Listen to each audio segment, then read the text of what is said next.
السلام عليكم ورحمة الله وبركاته. أعوذ بالله من الشيطان الرجيم. بسم الله الرحمن الرحيم. الحمد لله رب العالمين والصلاة والسلام على رسول الله وعلى آله وصحبه أجمعين ما بعد. رب اشرح لي صدري ويسر لي أمري واحلل عقدة من لساني يفقهوا قولي. സഹോദരങ്ങളെ, ഖിലാഫത്തിന്റെ ചരിത്രവുമായി ബന്ധപ്പെട്ട് ഉസ്മാൻ ബിൻ അഫ്ഫാൻ റളിയല്ലാഹു അൻഹുവിന്റെ ഖിലാഫത്ത് കാലഘട്ടം അതിന്റെ അവസാന ഭാഗമാണ് നമ്മൾ പരിശോധിച്ചുകൊണ്ടിരിക്കുന്നത്. അപ്പോൾ കഴിഞ്ഞ ഭാഗത്ത് ഉസ്മാൻ ബിൻ അഫ്ഫാൻ റളിയല്ലാഹു അൻഹുവിനെ ഖലീഫക്കെതിരെ പരാതിയുമായിട്ടുള്ള ചില ആളുകൾ അവർ ഈജിപ്തിൽ നിന്നും കൂഫയിൽ നിന്നെല്ലാം ചില വിപ്ലവകാരികൾ പരാതി നൽകാൻ വേണ്ടി ഉംറക്ക് എന്നുള്ള വ്യാജേന അവർ മദീനയിലെത്തുന്നു. അവർ മദീനയിലെത്തിയ സന്ദർഭത്തിൽ ഉസ്മാൻ ബിൻ അഫ്ഫാൻ റളിയല്ലാഹു അൻഹു മദീനക്ക് പുറത്തുള്ള മറ്റൊരു പ്രദേശം ദിൽ മർവ എന്നറിയപ്പെടുന്ന ഒരു പ്രദേശത്തായിരുന്നു. അവരെത്തിയ സന്ദർഭത്തിൽ ഉസ്മാൻ ബിൻ അഫ്ഫാൻ റളിയല്ലാഹു അൻഹു അവരുടെ പരാതികൾ കേൾക്കാൻ വേണ്ടി അവരിലേക്ക് ഒരു ദൂതനെ പറഞ്ഞയക്കുന്നു. അപ്പോൾ അവരുടെ പരാതികൾ കേട്ട് ആ ദൂതന് മടങ്ങി വരുന്നത് പ്രധാനമായിട്ട് അവർക്കുണ്ടായിരുന്ന പരാതികൾ ഒന്നാമതായിട്ട് വ്യക്തിപരമായിട്ടുള്ള പരാതികളാണ്. ഖലീഫക്കെതിരെ വ്യക്തിപരമായിട്ടുള്ള പരാതികൾ, അത് പലതും കഴിഞ്ഞ ഭാഗങ്ങളായിട്ടെല്ലാം നമ്മൾ ചർച്ച ചെയ്തു. അതായത് ഉസ്മാൻ ബിൻ അഫ്ഫാൻ റളിയല്ലാഹു അൻഹു അദ്ദേഹം ബദറിൽ പങ്കെടുത്തിട്ടില്ല, ഉഹുദിൽ നിന്നും പിന്തിരിഞ്ഞോടി പരിശുദ്ധ ഖുർആൻ കത്തിച്ചു, അതേപോലെ തന്നെ അദ്ദേഹം ബൈഅത്തുർ റിദ്വാനിൽ പങ്കെടുത്തു. ഇതേ രൂപത്തിലുള്ള വ്യക്തിപരമായിട്ടുള്ള പരാതികൾ, അത്തരം പരാതികൾക്കെല്ലാം അക്കമിട്ട് ഉസ്മാൻ ബിൻ അഫ്ഫാൻ റളിയല്ലാഹു അൻഹു അവർക്ക് മറുപടി നൽകി. ആ മറുപടികളെല്ലാം കഴിഞ്ഞ ഭാഗങ്ങളിൽ നമ്മൾ ചർച്ച ചെയ്തു. അതോടൊപ്പം അവർക്ക് ഉണ്ടായിരുന്ന മറ്റൊരു പരാതി ഉസ്മാൻ ബിൻ അഫ്ഫാൻ റളിയല്ലാഹു അൻഹുവിന്റെ ഭരണത്തെ സംബന്ധിച്ചും അതിൽ ഗവൺമെന്റിന്റെ ചില നിലപാടുകളെ സംബന്ധിച്ചും അവർക്ക് പരാതികൾ ഉണ്ടായിരുന്നു. പ്രത്യേകം മനസ്സിലാക്കേണ്ട മറ്റൊരു കാര്യം, വന്ന ആളുകൾ, അതായത് ഈ കലാപകാരികളായിട്ട് വന്ന ആളുകൾ, അവരാണ് യഥാർത്ഥത്തിൽ, അവരിൽ നിന്നാണ് പിന്നീട് യഥാർത്ഥത്തിൽ ഖവാരിജികളായിട്ട് മാറാൻ പോകുന്ന പല ആളുകളാണ് ഈ കലാപകാരികളായിട്ട് ഇപ്പോൾ അവിടെ ഉള്ളത്. അതായത് ഈ ഒരു സന്ദർഭത്തിൽ ഖവാരിജികൾ എന്നറിയപ്പെടുന്ന ഒരു വിഭാഗം മുസ്ലിം ഉമ്മത്തിൽ മുളച്ചു പൊന്തിയിട്ടില്ല. പക്ഷേ ആ മുളച്ചു പൊന്താനിരിക്കുന്ന അതിന്റെ വിത്തുകളാണ് യഥാർത്ഥത്തിൽ കലാപകാരികളിൽ പല ആളുകളും. അപ്പൊ ഖവാരിജികൾ എന്നുള്ള വിഭാഗം നമുക്കറിയാം, യഥാർത്ഥത്തിൽ അവർ ഉത്ഭവിക്കുന്നത്, ഒരു വിഭാഗമായിട്ട് അവർ ഉത്ഭവിക്കുന്നത് അലി ഇബ്നു അബീ ത്വാലിബ് റളിയല്ലാഹു അൻഹുവിന്റെ ഖിലാഫത്ത് കാലഘട്ടത്തിലാണ്. പ്രത്യേകിച്ച് സിഫീൻ യുദ്ധം, അതായത് അലി ഇബ്നു അബീ ത്വാലിബ് റളിയല്ലാഹു അൻഹുവിന്റെ കാലഘട്ടത്തിൽ നടന്ന സിഫീൻ യുദ്ധത്തിന് ശേഷമാണ് ഖവാരിജികൾ പ്രത്യക്ഷമായിട്ട് രംഗത്തേക്ക് വരുന്നത്. മറ്റേ താബികളിൽപ്പെട്ട പ്രസിദ്ധരായിട്ടുള്ള പല പണ്ഡിതന്മാരും അഭിപ്രായപ്പെടുന്നത് ഉസ്മാൻ ബിൻ അഫ്ഫാൻ റളിയല്ലാഹു അൻഹുവിന്റെ കാലഘട്ടത്തിൽ ഉസ്മാൻ ബിൻ അഫ്ഫാൻ റളിയല്ലാഹു അൻഹുവിനെതിരെ പരാതികൾ ഉന്നയിക്കുകയും അദ്ദേഹത്തെ വധിക്കാൻ വേണ്ടി മുന്നിൽ വരികയും ചെയ്ത പല ആളുകളും പിന്നീട് അലി ഇബ്നു അബീ ത്വാലിബ് റളിയല്ലാഹു അൻഹുവിന്റെ കാലഘട്ടത്തിൽ ഖവാരിജികളുടെ ഉയർന്ന നേതാക്കളായിരിക്കുന്നത് ഞങ്ങൾക്ക് കാണാൻ സാധിച്ചു എന്നുള്ളതാണ്. അതായത് അതിൽ നിന്നും വ്യക്തമാകുന്ന ഒരു കാര്യം, ഈ പ്രശ്നമുണ്ടാക്കിയ ആളുകൾ തന്നെയാണ് പിന്നീട് അലി ഇബ്നു അബീ ത്വാലിബ് റളിയല്ലാഹു അൻഹുവിന്റെ കാലഘട്ടത്തിലും പ്രശ്നമുണ്ടാക്കി ഖവാരിജിസം എന്നറിയപ്പെടുന്ന ഒരു പുതിയ ഗ്രൂപ്പിന് തുടക്കമിട്ടത്. നമുക്കറിയാം, മുസ്ലിം ഉമ്മത്തിൽ നിന്നും ആദ്യമായിട്ട് പിളർന്നു പോയ വിഭാഗമായിരുന്നു ഖവാരിജികൾ. നമുക്കറിയാം, ഖവാരിജ് എന്നുള്ള പദം തന്നെ ഖറജ എന്ന് വെച്ചാൽ പുറത്തു പോവുക, അതേ പദത്തിൽ നിന്നാണ് ഖവാരിജിസ്, അതായത് മുസ്ലിം ഉമ്മത്തിൽ നിന്നും പുറത്തു പോയ ആളുകൾ, ആ ഒരു അർത്ഥത്തിലാണ് ആ പദം തന്നെ ഉണ്ടായത്. അത് യാദൃച്ഛികമൊന്നല്ല. നബി സല്ലല്ലാഹു അലൈഹി വസല്ലം അത്തരമൊരു വിഭാഗത്തിന്റെ ഉത്ഭവത്തെ സംബന്ധിച്ചും അവരുടെ ലക്ഷണങ്ങൾ സഹിതം പ്രവാചകൻ സല്ലല്ലാഹു അലൈഹി വസല്ലം ജീവിച്ചിരിക്കുന്ന കാലഘട്ടത്തിൽ തന്നെ താക്കീത് നൽകിയിട്ടുണ്ടായിരുന്നു. നമുക്കറിയാം, പലപ്പോഴും ഈ വിഷയമായിട്ട് നമ്മൾ പലപ്പോഴും കേൾക്കാറുള്ള ഹദീസ്, നബി സല്ലല്ലാഹു അലൈഹി വസല്ലം സ്വഹീഹുൽ ബുഖാരിയിൽ ഉദ്ധരിക്കപ്പെടുന്ന ഹദീസ്, നബി സല്ലല്ലാഹു അലൈഹി വസല്ലം പറഞ്ഞു, ഹുദസാഉൽ അസ്നാൻ സുഫഹാഉൽ അഹ്ലാം യഖൂലൂന മിൻ ഖൗലിൽ ബരിയ. പ്രവാചകൻ സല്ലല്ലാഹു അലൈഹി വസല്ലം പറഞ്ഞു, പിന്നീട് വരാനുള്ള ഒരു വിഭാഗം, ഒരു വിഭാഗം ചെറുപ്പക്കാരായിരിക്കും, അവർ നന്നായിട്ട് സംസാരിക്കും, പക്ഷെ അവരുടെ സംസാരം അവരുടെ പ്രവർത്തനത്തിന് നേർവിരുദ്ധായിരിക്കും. മനുഷ്യത്വത്തിന് നിരക്കാത്ത പ്രവർത്തനങ്ങൾ അവർ ദീനിന്റെ പേരിൽ ചെയ്യുമെന്നുള്ളത് സുബ്ഹാനല്ലാഹ്, ഇന്നും നമ്മളത് കണ്ടുകൊണ്ടിരിക്കാൻ. ആ വിഭാഗത്തിന്റെ പിന്തുടർച്ചക്കാരാണ് ഇന്നും ഇസ്ലാമിന്റെ പേരിൽ, പരസ്യമായിട്ട് ഇസ്ലാമിന്റെ പേരിൽ അവർ നിരപരാധികളായിട്ടുള്ള ആളുകളെ അതിക്രൂരമായിട്ട് അവർ ദീനിന്റെ പേരും പറഞ്ഞുകൊണ്ട് വധിക്കാൻ. നബി സല്ലല്ലാഹു അലൈഹി വസല്ലം വീണ്ടും പറഞ്ഞു, പരിശുദ്ധ ഖുർആൻ അവർ പാരായണം ചെയ്യും, പക്ഷേ ആ പരിശുദ്ധ ഖുർആൻ അവരുടെ തൊണ്ടക്കുഴിയിൽ നിന്നും താഴേക്ക് ഇറങ്ങില്ല, അതായത് ഹൃദയത്തിൽ ഖുർആൻ ഉണ്ടാവില്ല, പക്ഷെ അവർ ഖുർആനെ സംബന്ധിച്ചെല്ലാം സംസാരിക്കും എന്നുള്ളതാണ്.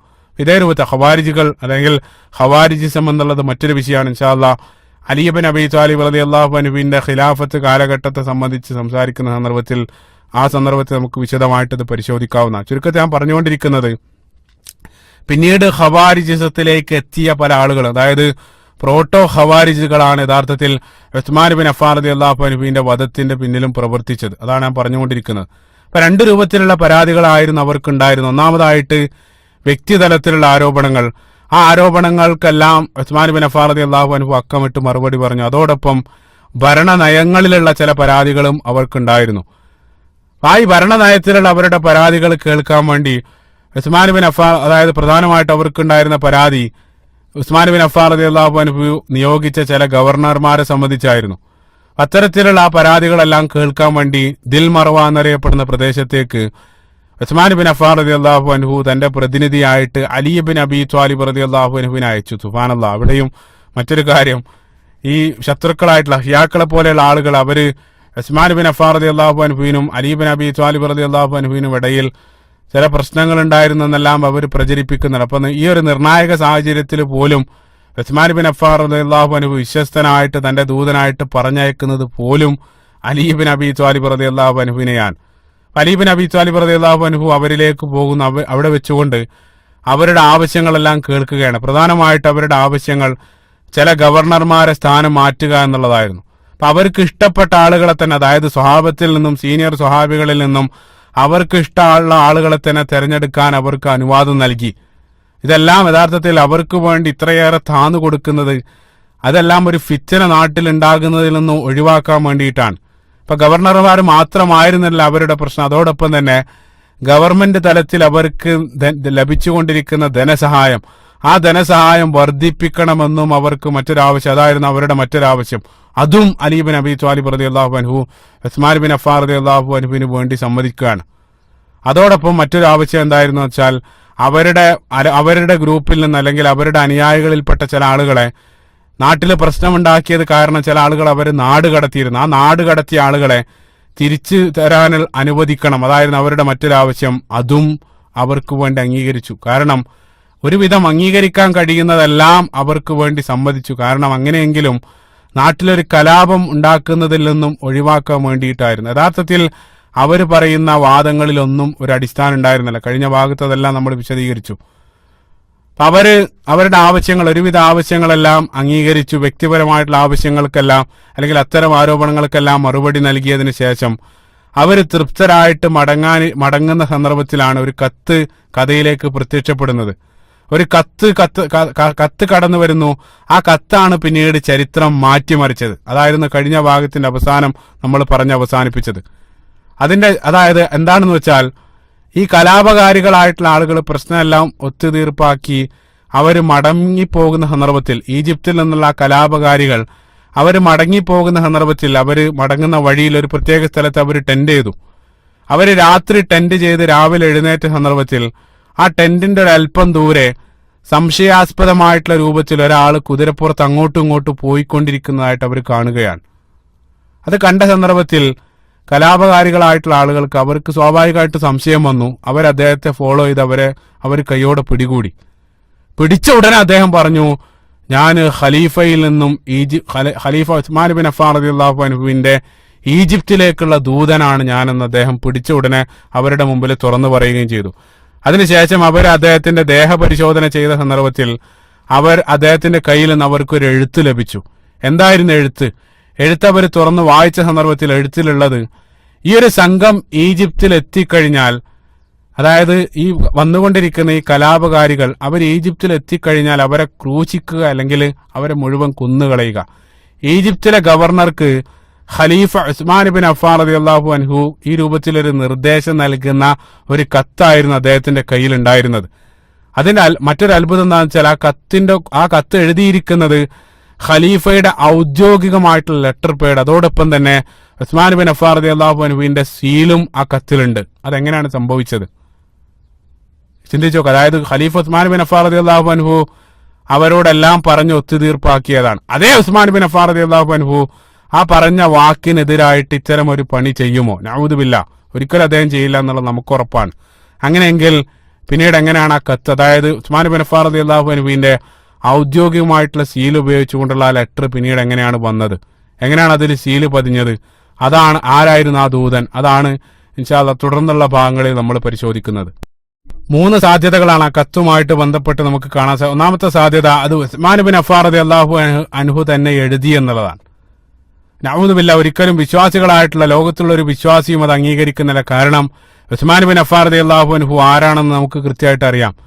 അപ്പൊ വിശ്വാസികളെ സംബന്ധിച്ചിടത്തോളം അവരുടെ വാക്കും പ്രവൃത്തിയും ഏത് സന്ദർഭത്തിൽ ഒന്നായിരിക്കും. അപ്പൊ ഒരിക്കലും ഉസ്മാൻ ബിൻ അഫ്ഫാൻ റളിയല്ലാഹു അൻഹു എഴുതി എന്നുള്ളത് ചിന്തിക്കാൻ പോലും സാധ്യമല്ല. കാരണം മാത്രമല്ല, നമുക്കറിയാം കലാപകാരികളായിട്ടുള്ള ആളുകൾ അദ്ദേഹത്തിന്റെ വീട് വളഞ്ഞ സന്ദർഭത്തിൽ, ആ ചരിത്രത്തിന്റെ അവസാനം അദ്ദേഹത്തിന്റെ വീട് വളഞ്ഞ സന്ദർഭത്തിൽ ആ കത്തിനെ സംബന്ധിച്ച് അദ്ദേഹത്തോട് ചോദിച്ച സന്ദർഭത്തിൽ അദ്ദേഹം പറഞ്ഞു, വല്ലാഹി ഞാനല്ല കത്ത് എഴുതിയതെന്ന് അള്ളാഹുവിന്റെ പേരിൽ ഖസം ചെയ്തുകൊണ്ട് അദ്ദേഹം പറയുന്നുണ്ട്.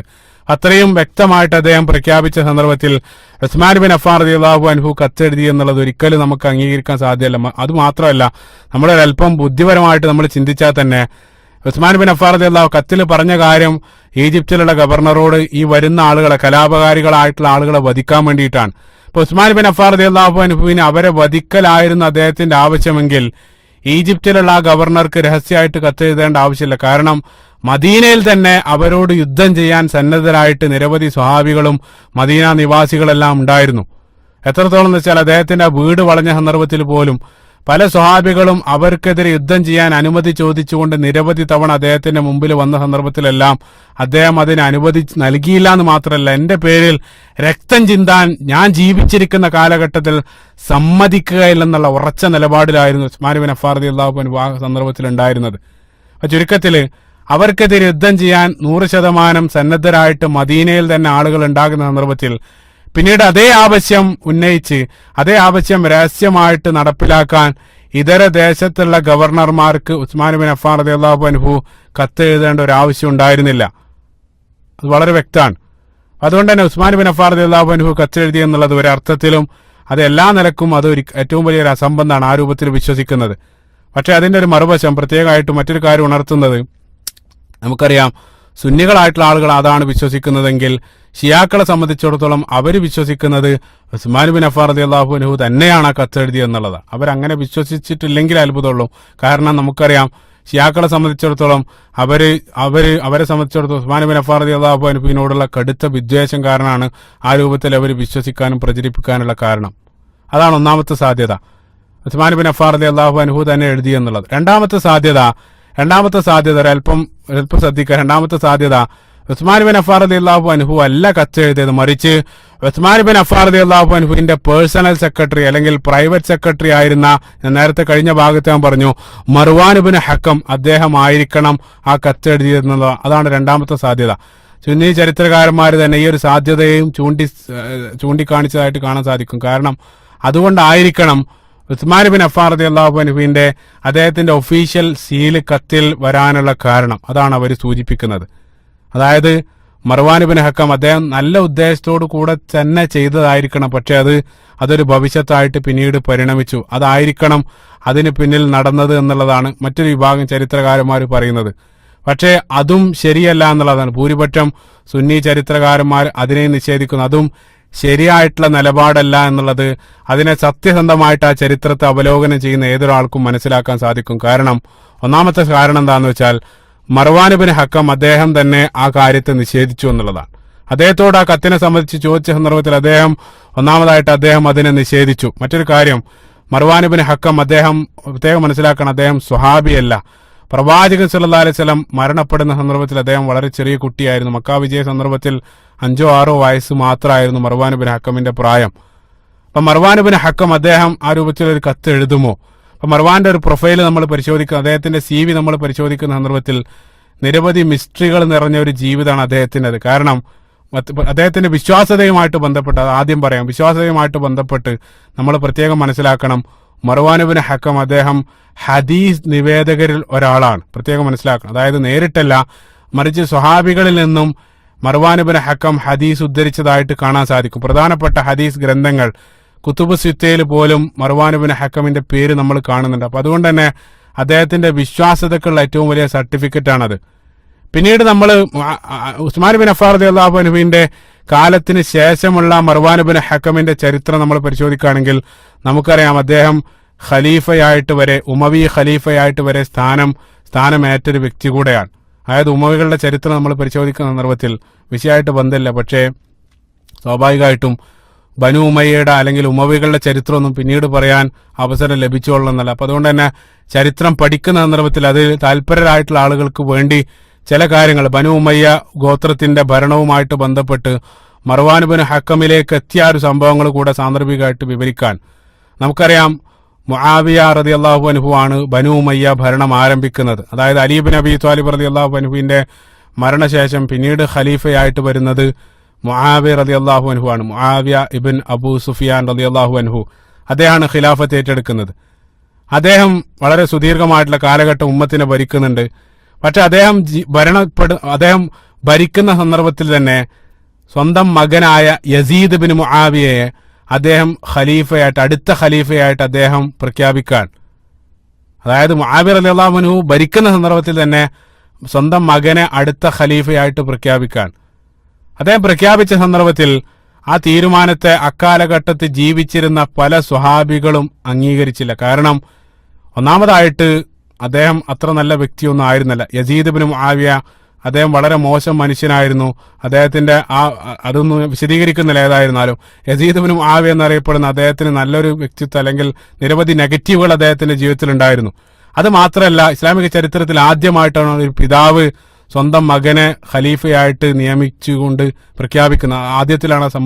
ആദ്യമായിട്ടാണ് ആ രൂപത്തിലൊരു സംഭവം ഉണ്ടാകുന്നത്. അതുകൊണ്ട് തന്നെ അത്തരത്തിലൊരു നിലപാട് മുആവിയ റളിയല്ലാഹു അൻഹുവിന്റെ ആ നിലപാട് അക്കാലഘട്ടത്തിൽ ജീവിച്ചിരുന്ന പ്രമുഖരായിട്ടുള്ള പല സ്വഹാബികളും, പ്രധാനമായിട്ടും 5 ആളുകളാണ് നമ്മൾ കാണുക. ഒന്നാമതായിട്ട് അബ്ദുല്ലാഹ് ഇബ്നു ഉമർ, അബ്ദുല്ലാഹ് ഇബ്നു അബ്ബാസ്, അതേപോലെ തന്നെ അബ്ദുല്ലാഹ് ഇബ്നു സുബൈർ, അതേപോലെ തന്നെ ഹുസൈൻ ഇബ്നു അലി, അതേപോലെ അവസാനമായിട്ട് അബ്ദുറഹ്മാൻ ഇബ്നു അബൂബക്കർ റളിയല്ലാഹു അൻഹു അജ്മഈൻ. ഈ 5 ആളുകൾ ഈ ഒരു നിലപാടിനെ ശക്തമായിട്ട് അവർ എതിർക്കുകയാണ്.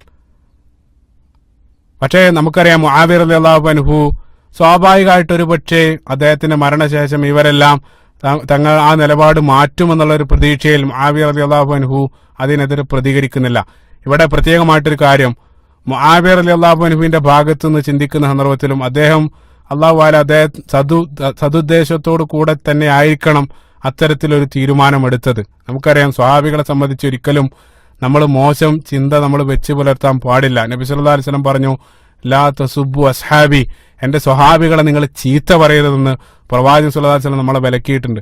ഇപ്പൊ മുആവിയ റളിയല്ലാഹു അൻഹു ഒരു പക്ഷേ നമുക്കറിയാം അലി ഇബ്നു അബീ ത്വാലിബ് റളിയല്ലാഹു അൻഹുവിന് ശേഷം ഖിലാഫത്തിന്റെ പേരിൽ നിരവധി രക്തച്ചൊരിച്ചിലുകൾ ഉമ്മത്തിൽ ഉണ്ടായിട്ടുണ്ട്. അതുകൊണ്ട് തന്നെ അത്തരത്തിൽ ഇനി ഒന്നും സംഭവിക്കരുതെന്നുള്ള സദുദ്ദേശത്തോടു കൂടെ തന്നെ ആയിരിക്കണം സ്വന്തം മകനെ മരണപ്പെടുന്നതിന് മുമ്പ് ഖലീഫയായിട്ട് പ്രഖ്യാപിച്ചത്.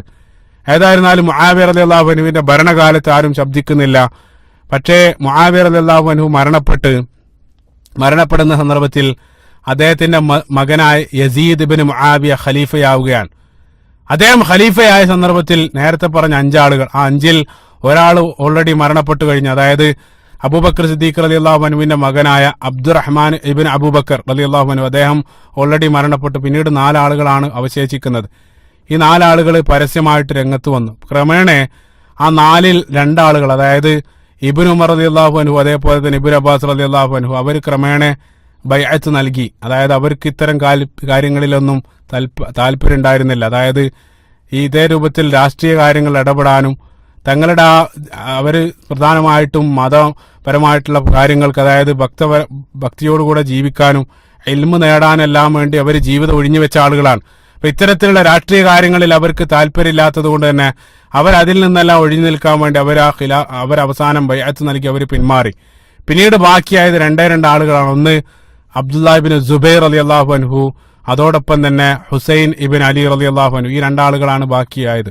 അവർ ബൈഅത്ത് നൽകിയില്ല. അവസാനം നമുക്കറിയാം, ചരിത്രം നമ്മൾ പരിശോധിക്കുന്ന സന്ദർഭത്തിൽ ഹിജറ വർഷം 61-ൽ ഹുസൈൻ റളിയല്ലാഹു അൻഹുവിനെ കർബലയിൽ വെച്ച് യസീദ് ഇബ്നു മുആവിയയുടെ സംഘം വധിച്ചു.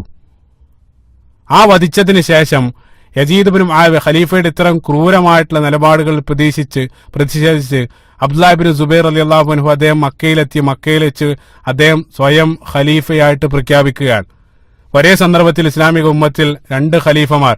ഇപ്പൊ യസീദിന്റെ ആ ഒരു ക്രൂരത കാരണം മക്കയിൽ മാത്രമല്ല മദീനയിലും ഖലീഫക്കെതിരെ ചില നീക്കങ്ങൾ നടക്കുകയാണ്. പ്രധാനമായിട്ടും അബ്ദുല്ലാഹ് ഇബ്നു ഹൻളല റളിയല്ലാഹു അൻഹുവിന്റെ നേതൃത്വത്തിൽ മദീനയിലും ഒരു സംഘം ഉടലെടുക്കുകയാണ്. അബ്ദുല്ലാഹ് ഇബ്നു ഹൻളല, നമുക്കറിയാം ഹൻളല റളിയല്ലാഹു അൻഹു ഉഹുദ് യുദ്ധത്തിൽ ഉഹദ് യുദ്ധത്തിൽ ഗുസ്ലുൽ മലായിക, മലക്കുകൾ മയ്യത്ത് കുളിപ്പിക്കപ്പെട്ട ആ ഹൻദല റളിയല്ലാഹു അൻഹുവിന്റെ മകനായ അബ്ദുല്ലാഹിബ്നു ഹൻദലയും മദീനയിൽ, അദ്ദേഹത്തിന്റെ നേതൃത്വത്തിൽ ഒരു സംഘം മദീനയിലും. അപ്പൊ മക്കയിലും മദീനയിലും ഒരേ സന്ദർഭത്തിൽ ഖലീഫക്കെതിരെ നീക്കങ്ങൾ നടന്ന സന്ദർഭത്തിൽ ഖലീഫയായിരുന്ന യസീദ് ബിൻ മുആവിയ, അദ്ദേഹം തന്റെ ക്രൂരനായിട്ടുള്ള ഒരു പടയാളി, അദ്ദേഹത്തിന്റെ പേര് മുസ്ലിം ഇബ്നു ഉഖബ എന്നാണ്. ആ മുസ്ലിം ഇബ്നു ഉഖബയുടെ നേതൃത്വത്തിൽ ഒരു വലിയ സംഘത്തെ, 12,000-ഓളം വരുന്ന ഒരു വലിയ സംഘത്തെ മക്കയിലേക്കും മദീനയിലേക്കും അയക്കുകയാണ്. സുബ്ഹാനല്ലാഹ്, ചിന്തിച്ചു നോക്ക് നിങ്ങൾ. മക്കയിലേക്കും മദീനയിലേക്ക് അയക്കാണ്. പിന്നീട് ആദ്യം അവർ മദീനയിലേക്ക് പോകുന്നു. അങ്ങനെ ഹിജ്റ വർഷം 63 മദീനയിൽ വെച്ചുകൊണ്ട് വാഖിഅത്തു ഹറ സംഭവം അരങ്ങേറുകയാണ്. മദീനയിലുണ്ടായ കൂട്ടക്കൊല ഏതൊരു മുസ്ലിമിനെയും വേദനിപ്പിക്കുക, അല്ലെങ്കിൽ നമുക്ക് കരഞ്ഞുകൊണ്ടല്ലാതെ ആ ചരിത്രം നമുക്ക് വായിക്കാൻ സാധ്യമല്ല. മദീനയിൽ അത്തരത്തിലൊരു സംഭവം വിശദീകരിക്കുന്നില്ല, അതൊന്നും വിശദീകരിക്കാൻ പോലും നമുക്ക് സാധ്യമല്ല. ആ രൂപത്തിലൊരു സംഭവം മദീനയിൽ അരങ്ങേറുകയാണ്. അതേ സംഘം പിന്നീട് മദീനയിൽ നിന്നും മക്കയിലേക്ക് അടുത്ത യുദ്ധത്തിന് വേണ്ടി, അതായത് ഇബ്നു സുബൈർ റളിയല്ലാഹു അൻഹുവുമായിട്ട് ഏറ്റുമുട്ടാൻ വേണ്ടി അതേ സംഘം മദീനയിൽ നിന്ന് മക്കയിലേക്ക് പോവുകയാണ്. അത്ഭുതം എന്താണെന്ന് വെച്ചാൽ, നമുക്കറിയാം ഇതേ രൂപത്തിൽ മദീനയിൽ നമുക്കറിയാം നബി സല്ലല്ലാഹു അലൈഹി വസല്ലമയുടെ നിരവധി ഹദീസുകൾ ഈ രൂപത്തിലൊരു ആക്രമണം മദീനയിൽ നടത്തിയത് കൊണ്ട് തന്നെ അല്ലാഹു സുബ്ഹാനഹു വ തആലയുടെ ശിക്ഷ ഉടൻ തന്നെ ലഭിക്കുകയാണ്. ആ യാത്രയിൽ, അതായത് മദീനയിൽ നിന്നും മക്കയിലേക്കുള്ള യാത്രാ മധ്യേ ആ സൈന്യാധിപനായിരുന്ന മുസ്ലിം ഇബ്നു ഉഖബ അദ്ദേഹം മരണപ്പെടുകയാണ്. അദ്ദേഹം മരണപ്പെട്ടു. പിന്നീട് ആ സംഘം ആ സൈന്യത്തിന്റെ നേതൃത്വം ഏറ്റെടുത്തത് ഇബ്നു നുമൈർ എന്നറിയപ്പെടുന്ന മറ്റൊരു വ്യക്തിയാണ്. അപ്പൊ ഇബ്നു നുമൈറിന്റെ നേതൃത്വത്തിൽ ആ സംഘം മക്കയിലെത്തുന്നു. മക്കയിൽ അവിടെ വെച്ചുകൊണ്ട് ഇബ്നു സുബൈറിന്റെ സംഘവുമായിട്ട് ഏറ്റുമുട്ടുകയാണ്. ആ ഏറ്റുമുട്ടലിൽ നടന്നുകൊണ്ടിരിക്കുന്ന സന്ദർഭത്തിലാണ് യസീദ് ബിൻ മുആവിയ, ഖലീഫയായ യസീദ് ബിൻ മുആവിയ മരണപ്പെടുക. വളരെ ചെറിയ പ്രായം, 40 വയസ്സിന് മുമ്പ് തന്നെ അദ്ദേഹവും മരണപ്പെടുന്നു. ഇതെല്ലാം ചേർത്ത് വായിക്കുക. അല്ലാഹു സുബ്ഹാനഹു വ തആലയുടെ ശിക്ഷ എന്നല്ലാതെ മറ്റൊരർത്ഥത്തിൽ അതിനൊന്നും വ്യാഖ്യാനിക്കാൻ സാധ്യമല്ല. സുബ്ഹാനല്ലാഹ്, ഉടൻ തന്നെ അല്ലാഹു സുബ്ഹാനഹു വ തആല അവർക്കെല്ലാം ഈ രൂപത്തിലുള്ള ക്രൂരമായിട്ട് നിലപാട് സ്വീകരിച്ച ആളുകളെല്ലാം ഉടൻ തന്നെ മരണപ്പെടുന്നതായിട്ടാണ് ചരിത്രത്തിൽ കാണുന്നത്. യുദ്ധം അരങ്ങേറിക്കൊണ്ടിരിക്കുന്ന സന്ദർഭത്തിൽ ഖലീഫ യസീദ് ബിൻ മുആവിയ മരണപ്പെടുന്നു. യസീദ് ബിൻ മുആവിയ മരണപ്പെട്ടതോടുകൂടെ ചരിത്രത്തിൽ വലിയ അത്ഭുതം സംഭവിക്കുകയാണ്. അതായത് യുദ്ധത്തിൽ ഏർപ്പെട്ടുകൊണ്ടിരുന്ന ഇബ്നു നുമൈർ, അതായത് സൈന്യാധിപൻ അബ്ദുല്ലാഹ് ഇബ്നു സുബൈർ റളിയല്ലാഹു അൻഹുവിന് ബൈഅത്ത് നൽകാൻ അദ്ദേഹം സന്നദ്ധാവാണ്. ഏതായാലും ഖലീഫ മരണപ്പെട്ടു, ഇനി അടുത്ത ഖലീഫയായിട്ട് താങ്കൾ തന്നെ മതി എന്നുള്ളത്, അതായത് ചരിത്രം ഒന്നടങ്കം അവിടെ വെച്ചുകൊണ്ട് തിരിയുന്നതായിട്ടാണ് നമ്മൾ കാണുന്നത്. പക്ഷേ ഈ ഇബ്നു നുമൈർ എന്നറിയപ്പെടുന്ന സൈന്യാധിപൻ, അദ്ദേഹം അബ്ദുല്ലാഹ് ഇബ്നു സുബൈർ റളിയല്ലാഹുവിന് മുമ്പിൽ അദ്ദേഹം ഒരു കണ്ടീഷൻ വെച്ചു. എന്താന്ന് വെച്ചാൽ, ഞങ്ങൾ താങ്കളെ ഖലീഫയായിട്ട് ബൈഅത്ത് നൽകാം, പക്ഷേ താങ്കൾ മക്കയിൽ നിന്നും ഞങ്ങളോടൊപ്പം സിറിയയിലേക്ക് നിങ്ങൾ വരേണ്ടതുണ്ട്. അവിടെ വെച്ചുകൊണ്ട് മാത്രമേ താങ്കളെ ഞങ്ങൾ ഖലീഫയായിട്ട് പ്രഖ്യാപിക്കൂ. സ്വാഭാവികമായിട്ടും ഈ പറയുന്ന ആളുകളുടെ എല്ലാം അവരുടെ ചരിത്രം നമ്മൾ പരിശോധിച്ച് അവരുടെ വാക്കും പ്രവൃത്തിയും എല്ലാം വിരുദ്ധമായിട്ടാണ് നമ്മൾ കാണുന്നത്. അതുകൊണ്ട് തന്നെ അവരോടൊപ്പം സിറിയയിലേക്ക് പോകാൻ ഇബ്നു സുബൈർ റളിയല്ലാഹു അൻഹു അദ്ദേഹം സന്നദ്ധമാകുന്നില്ല. സ്വാഭാവികമായിട്ടും ആ സംഘം ശ്യാമിലേക്ക് അവർ മടങ്ങിയതിനു ശേഷം അവർ അടുത്ത ഖലീഫയായിട്ട് യസീദ് ബിൻ മുആവിയക്ക് ശേഷം അടുത്ത ഖലീഫയായിട്ട് മുആവിയ സാനി, അതായത് മുആവിയ രണ്ടാമൻ, യസീദിന്റെ മകനായ മുആവിയ രണ്ടാമൻ അവർ ഖലീഫയായിട്ട് പ്രഖ്യാപിക്കുകയാണ്. അദ്ദേഹം വളരെ നല്ല വ്യക്തിയായിരുന്നു. അദ്ദേഹം ഖിലാഫത്ത് ഏറ്റെടുക്കുന്ന സന്ദർഭത്തിൽ തന്നെ അദ്ദേഹത്തിന് മാരകമായിട്ട് രോഗാവസ്ഥയിലായിരുന്നു. അദ്ദേഹം ഖലീഫയായതിനു ശേഷം വെറും 40 ദിവസം മാത്രമേ അദ്ദേഹത്തിന് ഭരിക്കാൻ സാധിച്ചിട്ടുള്ളൂ. ആ 40 ദിവസം കഴിഞ്ഞ സന്ദർഭത്തിൽ അദ്ദേഹം മരണപ്പെട്ടു. അദ്ദേഹം മരണപ്പെട്ടതോടുകൂടെ പിന്നെ യസീദിന്, അതായത് മുആവിയ കുടുംബ പരമ്പരയിൽ പിന്നീട് അവശേഷിച്ചിരുന്ന ഖിലാഫത്ത് സ്ഥാനം ഏറ്റെടുക്കാൻ പിന്നീട് അവശേഷിച്ചിരുന്നത് ഒരേ ഒരു വ്യക്തി മാത്രമാണ്. അത് യസീദിന്റെ മറ്റൊരു മകനായ ഖാലിദ് ബിൻ യസീദ് എന്നറിയപ്പെടുന്ന ഒരു വ്യക്തിയാണ്. അദ്ദേഹത്തിന് ഏതായാലും ഭരണകാര്യത്തിലൊന്നും അദ്ദേഹത്തിന് താല്പര്യം ഉണ്ടായിരുന്നില്ല. അദ്ദേഹം പ്രധാനമായിട്ടും ശാസ്ത്ര ഗ്രന്ഥങ്ങൾ വായിക്കുന്ന, അല്ലെങ്കിൽ ആ രൂപത്തിലുള്ള ചിന്താഗതിയുമായിട്ട് നടന്ന വ്യക്തിയാണ്. അപ്പൊ അതുകൊണ്ട് തന്നെ പിന്നീട് മുആവിയ സന്താന പരമ്പരയിൽ ഖിലാഫത്ത് എടുക്കാൻ ക്വാളിഫൈഡ് ആയിട്ടുള്ള ആളുകൾ അവിടെ ഉണ്ടായിരുന്നില്ല. ആ ഒരു സന്ദർഭത്തിൽ നമുക്കറിയാം, നേരത്തെ ഞാൻ പറഞ്ഞു, ആ സന്ദർഭത്തിൽ ഖലീഫയായിട്ട് പ്രഖ്യാപിച്ച ഇബ്നു സുബൈർ റളിയല്ലാഹു അൻഹു മക്കയിലുണ്ട്. അപ്പൊ അതുകൊണ്ട് തന്നെ ഇനി ഏതായാലും ബനു ഉമയ്യ ഗോത്രത്തിൽ അല്ലെങ്കിൽ ഗോത്രക്കാർക്ക് ഭരണം വേണ്ട, നമുക്ക് ഖലീഫയായിട്ട് ഇബ്നു സുബൈർ റളിയല്ലാഹു അൻഹുവിനെ അംഗീകരിക്കാം എന്നുള്ള ആ ഒരു ധാരണയിൽ മർവാൻ ഇബ്നു ഹക്കം, പ്രത്യേകം ശ്രദ്ധിക്കുക, മർവാൻ ഇബ്നു ഹക്കം പരസ്യമായിട്ട് അബ്ദുല്ലാഹ് ഇബ്നു സുബൈർ റളിയല്ലാഹു അൻഹുവിന് ബൈഅത്ത് നൽകാൻ വേണ്ടി അദ്ദേഹം മക്കയിലേക്ക് പോവുകയാണ്. അതെല്ലാം അദ്ദേഹത്തിന്റെ നല്ല ഗുണങ്ങളാണ് കാണിച്ചു തരുന്നത്. അദ്ദേഹം മക്കയിലേക്ക് പോകുന്ന സന്ദർഭത്തിൽ ബനൂ ഉമയ്യ കുടുംബത്തിൽപ്പെട്ട യുവാക്കൾ അദ്ദേഹത്തെ തടയുകയാണ്. എന്നിട്ട് പറഞ്ഞു, അധികാരം അവർക്ക് വിട്ടുകൊടുക്കാൻ നമ്മൾ സന്നദ്ധരല്ല, നമുക്ക് തന്നെ അധികാരമാണ്. അതായത് ബനൂ ഉമയ്യ ഗോത്രക്കാരിൽ നിന്നും ഏതായാലും അധികാരം നഷ്ടപ്പെടാൻ പാടില്ല. കാരണം നമുക്കറിയാം, അധികാരം എന്നുള്ളത് വലിയൊരു ലഹരിയാണ്. അത് ഒരിക്കലും ലഭിച്ചാൽ പിന്നീട് അത് നഷ്ടപ്പെടാൻ ഒരാളും ആഗ്രഹിക്കുന്നില്ല. അപ്പൊ അതുകൊണ്ട് തന്നെ അവർ ബൈഅത്ത് നൽകാൻ പോകുന്ന മർവാൻ ഇബ്നു ഹക്കമിനെ അവർ തടഞ്ഞുകൊണ്ട് അവർ അദ്ദേഹത്തോട് പറഞ്ഞു, ഏതായാലും മുആവിയ കുടുംബത്തിൽ ഇനി ആരും അവശേഷിക്കുന്നില്ല ഖിലാഫത്ത് സ്ഥാനം ഏറ്റെടുക്കാൻ. അതുകൊണ്ട് തന്നെ ബനൂ ഉമയ്യ ഗോത്രത്തിൽ നിന്നും ഇനി അടുത്തതായിട്ട് താങ്കൾ ഖലീഫയാകണമെന്ന്, അതായത് താങ്കളാകണം ഞങ്ങളുടെ ഖലീഫ എന്ന് അവര് മർവാൻ ഇബ്നു ഹക്കമിനെ നിർബന്ധിക്കുകയാണ്. അദ്ദേഹം ആദ്യം അതിൽ നിന്നും പിന്മാറാൻ ശ്രമിച്ചെങ്കിലും നിരന്തരം അവർ അദ്ദേഹത്തിനെ പറഞ്ഞ് മനസ്സ് മാറ്റി അവസാനം അദ്ദേഹത്തെ ഖലീഫയായിട്ട് അവര് മാറ്റുകയാണ്. അദ്ദേഹത്തെ ഖലീഫയായിട്ട് അവർ പ്രഖ്യാപിക്കുകയാണ്. അങ്ങനെ അദ്ദേഹം ഖിലാഫത്ത് സ്ഥാനം ഏറ്റെടുക്കുകയാണ്. പ്രത്യേകം മനസ്സിലാക്കണം, അത്രയും കാലം മുആവിയ ഇബ്നു അബൂ സുഫിയാന്റെ സന്താന പരമ്പരയാണ് അത്രയും കാലം ഉമവികളിൽ നിന്നും ഭരിച്ചത്. ആദ്യമായിട്ട് മുആവിയ കുടുംബത്തിൽ നിന്നും ഭരണം പിന്നീട് മർവാൻ ഇബ്നു ഹക്കം, അതായത് ഞാൻ നേരത്തെ പറഞ്ഞ ഹക്കം ഇബ്നു അബുൽ ആസിന്റെ മകൻ മർവാൻ ഇബ്നു ഹക്കമിലേക്ക് ഭരണം ലഭിക്കാൻ. പിന്നീട് മർവാന്റെ കുടുംബമാണ് ഉമവി ഭരണകൂടമെല്ലാം പിന്നീട് അങ്ങോട്ടുള്ള കാലം മുഴുവൻ അവരാണ് ഭരിച്ചത്. നമ്മൾ ഇന്ന് ഉമവികൾ എന്ന് കേൾക്കുന്ന സന്ദർഭത്തിൽ പ്രധാനമായിട്ടും അത് മർവാന്റെ കുടുംബത്തിലുള്ള ആളുകളാണ് പ്രധാനമായിട്ടും നമ്മൾ കേൾക്കുക. അപ്പൊ മർവാന്റെ മകൻ മർവാൻ ഇബ്നു ഹക്കം, അതായത് ഇപ്പോ ഉസ്മാൻ ഇബ്നു അഫ്ഫാൻ റളിയല്ലാഹു അൻഹുവിന്റെ പ്രൈവറ്റ് സെക്രട്ടറി ആയ ഈ മർവാൻ ഇബ്നു ഹക്കമിന്റെ മകൻ അബ്ദുൽ മലിക് ബിൻ മർവാൻ, അദ്ദേഹം സുദീർഘമായിട്ടുള്ള കാലഘട്ടം ഉമവികളെ ഭരിക്കുന്നുണ്ട്. അദ്ദേഹത്തിന്റെ ഭരണകാലം യഥാർത്ഥത്തിൽ ഉമവികളുടെ ചരിത്രത്തിൽ ഏറ്റവും സുപ്രധാനമായിട്ടുള്ള ഒരു കാലഘട്ടം, അല്ലെങ്കിൽ ഉമവി ഭരണകൂടത്തിന് ഒരു ഫൗണ്ടേഷൻ അല്ലെങ്കിൽ അടിത്തറ പാകിയത് ഈ അബ്ദുൽ മലിക് ബിൻ മർവാന്റെ ഭരണകാലാണ്. അതായത് മർവാൻ ബിൻ ഹക്കമിന്റെ മകൻ അബ്ദുൽ മലിക് ബിൻ മർവാൻ, അദ്ദേഹം 13 വർഷത്തോളം ഭരിക്കുന്നുണ്ട്. അദ്ദേഹത്തിന്റെ കാലഘട്ടത്തിലാണ്, ഞാൻ നേരത്തെ പറഞ്ഞു, അതേ സന്ദർഭത്തിൽ ഇബ്നു സുബൈർ അദ്ദേഹം മക്കയിലുണ്ട്. ആ അബ്ദുൽ മലിക് ബിൻ മർവാന്റെ കാലഘട്ടത്തിലാണ് ഇബ്നു സുബൈറിനെ അവർ വധിക്കുന്നത്. ഹജ്ജാജ് ബിൻ യൂസുഫ് അസ്സഖഫി എന്നറിയപ്പെടുന്ന ഒരു സൈന്യാധിപനെ വിട്ട് അവർ ഇബ്നു സുബൈറിനെ അവിടെ വെച്ചുകൊണ്ട് വധിക്കുന്നുണ്ട്. നഊദുബില്ലാ. പക്ഷേ അദ്ദേഹത്തെ വധിച്ചെങ്കിലും പ്രത്യേകമായിട്ട് മനസ്സിലാക്കണം, ഇബ്നു സുബൈർ റളിയല്ലാഹു അൻഹുവിനെ വധിച്ചതോടുകൂടെ പിന്നീട് ഉമ്മത്തിനെ, അതായത് ഉമവികളുടെ ചരിത്രം നമ്മൾ പരിശോധിക്കുകയാണെങ്കിൽ നിരവധി നെഗറ്റീവുകളും നിരവധി പോസിറ്റീവുകളും ഉമവികളുടെ ഭരണകൂടത്തിലുണ്ട്. അതായത് ഖുലഫാഉ റാഷിദീങ്ങൾക്ക് ശേഷം പിന്നീട് വന്ന ഭരണാധികാരികളെ നമ്മൾ പരിശോധിക്കുന്ന സന്ദർഭത്തിൽ അവരുടെ കയ്യിലെല്ലാം ഇതേ രൂപത്തിൽ നെഗറ്റീവുകൾ സംഭവിച്ചിട്ടുണ്ട്. പക്ഷേ ഉമവികളുടെ ഏറ്റവും വലിയ പ്രശ്നം എന്താണെന്ന് വെച്ചാൽ അവരുടെ കയ്യിലും രക്തം പുരട്ടുണ്ട്. പക്ഷേ ആ രക്തം ഒരല്പം കട്ടി കൂടിയതായി പോയി. അതായത് സ്വഹാബത്തിനെയും താബികളെല്ലാമാണ് അവർ വധിച്ചത്. അതുകൊണ്ടാണ് അവരുടെ ഏറ്റവും വലിയ നെഗറ്റീവ്. ആ നെഗറ്റീവ് മറ്റുള്ള ആളുകൾക്ക് ഉള്ളത് തന്നെയാണ്, പക്ഷേ ഒരല്പം കട്ടി കൂടിയതായി പോയി എന്നുള്ളതാണ്. മർവാൻ ഇബ്നു ഹക്കമിന്റെ മകൻ അബ്ദുൽ മലിക് ബിൻ മർവാൻ, അദ്ദേഹത്തിന്റെ ഭരണകാലത്താണ് യഥാർത്ഥത്തിൽ മുസ്ലിം ഉമ്മത്തിനെ, അത്രയും കാലം ഭിന്നിച്ചു നിന്ന് ആ മുസ്ലിം ഉമ്മത്തിനെ ഒരു കുടക്ക് കീഴിൽ കൊണ്ടുവരാനെല്ലാം അദ്ദേഹത്തിന് സാധിച്ചു. മാത്രമല്ല മുസ്ലിം ഉമ്മത്തിന് നിരവധി സംഭാവനകൾ അബ്ദുൽ മലിക് ബിൻ മർവാന്റെ കാലഘട്ടത്തിൽ നമുക്ക് ലഭിച്ചിട്ടുണ്ട്. പ്രധാനമായിട്ട് നിരവധിയുണ്ട്, ഓരോന്നായിട്ട് എടുത്തു പറയുന്നില്ല. അപ്പൊ നമുക്കറിയാം, നാണയം, മുസ്ലിങ്ങൾക്ക് ആദ്യമായിട്ടൊരു നാണയം ഉണ്ടാക്കുന്നതെല്ലാം അദ്ദേഹത്തിന്റെ കാലഘട്ടത്തിലാണ്.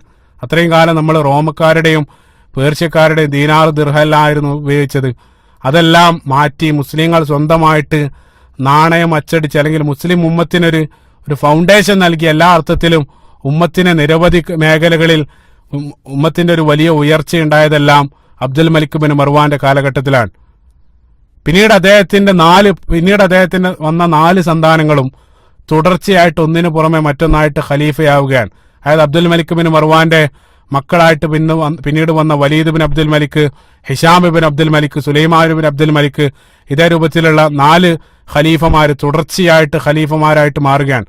അതായത് ഇസ്ലാമിക ചരിത്രത്തിൽ നേരത്തെ ഞാൻ പറഞ്ഞു, ഇതെല്ലാം ഇസ്ലാമിക ചരിത്രം നമ്മൾ പരിശോധിക്കുന്ന സന്ദർഭത്തിൽ ഒരു പിതാവിന്റെ 4 മക്കളും തുടർച്ചയായിട്ട് ഖലീഫയാകുന്നത് ഈ ഒരു സന്ദർഭത്തിൽ മാത്രമാണ്. ആ ഒരു ഭാഗ്യം ലഭിച്ചത് മർവാൻ ഇബ്നു ഹക്കം, അതായത് നമ്മൾ ഇപ്പോൾ പറഞ്ഞുകൊണ്ടിരിക്കുന്ന ഉസ്മാൻ ബിൻ അഫ്ഫാൻ റളിയല്ലാഹു അൻഹുവിന്റെ പ്രൈവറ്റ് സെക്രട്ടറി ആയ മർവാൻ ഇബ്നു ഹക്കമിന്റെ മകനായ അബ്ദുൽ മലിക് ബിൻ മർവാന്റെ 4 മക്കളും തുടർച്ചയായിട്ട് ഖലീഫമാരാകുന്നു. അതിൽ സുലൈമാൻ ബിൻ അബ്ദുൽ മലിക്കിന്റെ ഭരണശേഷം അതിനിടയിൽ ഉമർ ബിൻ അബ്ദുൽ അസീസ് റഹിമഹുല്ലാ അദ്ദേഹം കടന്നു വരുന്നുണ്ട്. അപ്പൊ നമുക്ക് ഞാൻ പറഞ്ഞുകൊണ്ടിരിക്കുന്നത് യഥാർത്ഥത്തിൽ മർവാൻ ബിൻ ഹക്കമിന്റെ കുടുംബ പരമ്പരയായിരുന്നു. പിന്നീട് അങ്ങോട്ടുള്ള ഉമവി ഭരണകൂടമെല്ലാം അവരായിരുന്നു ഭരിച്ചത്.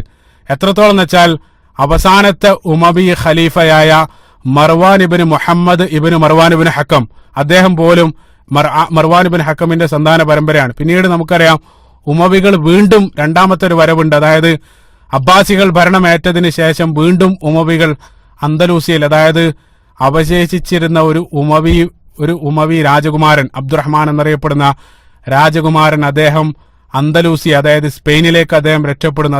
അവിടെ വെച്ചുകൊണ്ട് ഉമവികൾ രണ്ടാമതും ഉയർത്തെഴുന്നേൽക്കുകയാണ്. അന്തലൂസിയയിൽ ഉമവികൾ ഉയർത്തെഴുന്നേൽക്കുന്നു. അതിനുശേഷം പിന്നീട് 1031 വരെ, ക്രിസ്താബ്ദം 1031 വരെ അവർ ഭരണം വീണ്ടും തുടരുകയാണ്. അവസാനത്തെ അന്തലൂസി അതായത് സ്പെയിനിലെ അവസാനത്തെ ഉമവി ഭരണാധികാരിയായ ഹിഷാം അസാലിസ്, ഹിഷാം മൂന്നാമൻ, അതുവരെ ആ ഭരണം തുടരുന്നുണ്ട്. ചുരുക്കത്തെ ഞാൻ പറഞ്ഞുകൊണ്ടിരിക്കുന്നത് മർവാൻ ഇബ്നു ഹക്കമിന്റെ സന്താന പരമ്പരയാണ് പിന്നീട് ആ കാലഘട്ടങ്ങളിലുടനീളം ഭരിച്ചത്. AD 684 മർവാൻ ഇബ്നു ഹക്കം ഖിലാഫത്ത് ഏറ്റെടുത്തത് മുതൽ പിന്നീട് അന്തലൂസിയയിൽ 1031 ക്രിസ്താബ്ദം 1031 വരെ ഭരിച്ചതെല്ലാം മർവാൻ ഇബ്നു ഹക്കമിന്റെ കുടുംബമായിരുന്നു. ഏകദേശം 3.5 നൂറ്റാണ്ട് കാലം, അതായത് 360ഓളം വർഷം മുസ്ലിം ഉമ്മത്തിനെ ഭരിച്ചത് ഞാനിവിടെ പറഞ്ഞുകൊണ്ടിരിക്കുന്ന മർവാൻ ഇബ്നു ഹക്കമിന്റെ കുടുംബമാണ്. ഇപ്പോൾ ഉമവികൾ നിരവധി സംഭാവനകൾ നടത്തിയിട്ടുണ്ട്. ഇപ്പോൾ നമുക്കറിയാം വലീദ് ബിൻ അബ്ദുൽ മലിക്കിന്റെ കാലഘട്ടത്തിലെല്ലാം നമ്മൾ ചരിത്രം പരിശോധിക്കുകയാണെങ്കിൽ ഉമർ ബിൻ ഖത്താബ് റളിയല്ലാഹു അൻഹുവിന്റെ ഭരണകാലത്തിന് ശേഷം ഏറ്റവും കൂടുതൽ പ്രവിശ്യകൾ മുസ്ലിങ്ങളുടെ കയ്യിലേക്ക് വന്നത്, അതായത് മുസ്ലിങ്ങൾ ഏറ്റവും കൂടുതൽ പ്രദേശങ്ങൾ കീഴടക്കിയതെല്ലാം ഉമവികളുടെ ഭരണകാലത്താണ്. ആ രൂപത്തിലുള്ള സംഭാവനകളെല്ലാം അവർ മുസ്ലിം ഉമ്മത്തിന് നൽകിയിട്ടുണ്ട്. പ്രധാനമായിട്ടും വലീദ് ബിൻ അബ്ദുൽ മലിക്കിന്റെ കാലഘട്ടം, അതായത് വലീദ് ബിൻ അബ്ദുൽ മലിക്കിന്റെ ഭരണകാലെല്ലാം നമ്മൾ പരിശോധിക്കുന്ന സന്ദർഭത്തിലാണ് നിരവധി വളരെ സുപ്രധാനമായിട്ടുള്ള പ്രദേശങ്ങൾ ഇസ്ലാമിന്റെ കീഴിലേക്ക് വന്നത്. സിന്ധ്, അതായത് നമ്മളെ ഇന്ത്യയും പാകിസ്ഥാനെല്ലാം അടങ്ങുന്ന സിന്ധ്, മക്രാൻ എന്നറിയപ്പെടുന്ന പ്രദേശം മുസ്ലിം ഉമ്മത്തിന് ലഭിച്ചത് വലീദ് ബിൻ അബ്ദുൽ മലിക്കിന്റെ കാലഘട്ടത്തിലാണ്. അതായത് മുഹമ്മദ് ബിൻ ഖാസിം അസ്സഖഫി എന്നറിയപ്പെടുന്ന സൈന്യാധിപന്റെ നേതൃത്വത്തിൽ നമ്മൾ സിന്ധ് കീഴടക്കി. അതേപോലെ തന്നെ നമുക്കറിയാം നോർത്ത് ആഫ്രിക്കൻ പ്രവിശ്യയായിട്ടുള്ള അന്തലൂസിയ, താരിഖ് ബിൻ സിയാദ്, അതേപോലെ തന്നെ മൂസ ബിൻ നുസൈർ എന്നറിയപ്പെടുന്ന പ്രമുഖരായിട്ടുള്ള അതിമനോഹരായിട്ടുള്ള ചരിത്രം, സുബ്ഹാനല്ലാഹ്, ആ രണ്ട് പ്രഗത്ഭരായിട്ടുള്ള സൈന്യാധിപരുടെ നേതൃത്വത്തിൽ നമ്മൾ അന്തലൂസിയ കീഴടക്കി. അതിനുശേഷം ഇസ്ലാം ചൈനയുടെ വാതിൽ വരെ എത്തി. ആ രൂപത്തിൽ വലിയൊരു ഇസ്ലാമിക ആഗോളതലത്തിലുള്ള ഒരു വ്യാപനമെല്ലാം സംഭവിച്ചത് ഉമവികളുടെ ഭരണകാലത്താണ്. ഏതായിരുന്നാലും നമ്മൾ ചരിത്രത്തിലേക്ക് ഉസ്മാൻ ബിൻ അഫ്ഫാൻ റളിയല്ലാഹു അൻഹുവിലേക്ക് തിരിച്ചു വരാൻ ഉമവികളുടെ ചരിത്രം സൂചിപ്പിച്ചെന്ന് മാത്രം. അപ്പൊ മർവാൻ ബിൻ ഹക്കം, ഈ രൂപത്തിൽ ആണ് മർവാൻ ബിൻ ഹക്കമിന്റെ പരമ്പരയാണ് പിന്നീടുള്ള ഉമവി ഭരണകൂടത്തിലെല്ലാം കടന്നു വരുന്നത്. അതാണ് മർവാൻ ബിൻ ഹക്കം, അദ്ദേഹത്തിന്റെ ചരിത്രം. അപ്പൊ അദ്ദേഹമാണ് ഈ കത്തെഴുതിയതെന്നുള്ളതാണ് മറ്റൊരു ആരോപണം. അതും ഒരർത്ഥത്തിൽ നമുക്ക് സ്വീകരിക്കാൻ സാധ്യമല്ല എന്നുള്ളതാണ്. ഒന്നാമതായിട്ട് ഞാൻ പറഞ്ഞു അദ്ദേഹം അതിനെ നിഷേധിച്ചു. രണ്ടാമതായിട്ട് അദ്ദേഹം വിശ്വസ്തനായിരുന്നു. അതുകൊണ്ടാണ് അദ്ദേഹം വലിയ വിശ്വസ്തനായതുകൊണ്ടാണ് ഉസ്മാൻ ബിൻ അഫ്ഫാൻ റളിയല്ലാഹു അൻഹു അദ്ദേഹത്തെ പ്രൈവറ്റ് സെക്രട്ടറി ആയിട്ടെല്ലാം നിയോഗിച്ചത്. ഒരിക്കലും അദ്ദേഹം വിശ്വാസത്തിന് നിരക്കാത്ത പ്രവൃത്തി ചെയ്യുമെന്ന് ഒരർത്ഥത്തിൽ നമുക്ക് അംഗീകരിക്കാൻ സാധ്യമല്ല എന്നുള്ളതാണ്. ഉസ്മാൻ ബിൻ അഫ്ഫാൻ റളിയല്ലാഹു അൻഹുവിന്റെ അനുവാദം ഇല്ലാതെ ഒരിക്കലും മർവാൻ ബിൻ ഹക്കം ആ ഒരു കത്ത് എഴുതുന്നത് നമ്മൾ വിശ്വസിക്കുന്നില്ല എന്നുള്ളതാണ്. ഇനി എഴുതിയെന്ന് സങ്കല്പിച്ചാൽ തന്നെ ആ കത്ത് പിടിക്കപ്പെട്ട ഉടൻ അദ്ദേഹം ആ തെറ്റ് ഏറ്റു പറയുമായിരുന്നു. അദ്ദേഹം പറഞ്ഞിട്ടില്ല, അതുകൊണ്ടാണ് ആ രൂപത്തിൽ അദ്ദേഹം പറഞ്ഞിരുന്നെങ്കിൽ ഒരിക്കലും ഉസ്മാൻ ബിൻ അഫ്ഫാൻ റളിയല്ലാഹു അൻഹുവിന്റെ വധത്തിൽ ആ ഒരു സംഭവം കലാശിക്കുമായിരുന്നില്ല. ആ കത്താണ് അദ്ദേഹത്തെ അല്ലെങ്കിൽ ഖലീഫയെ വധിക്കാൻ പ്രധാനപ്പെട്ട കാരണമായിട്ട് പിന്നീട് ഭവിച്ചത്.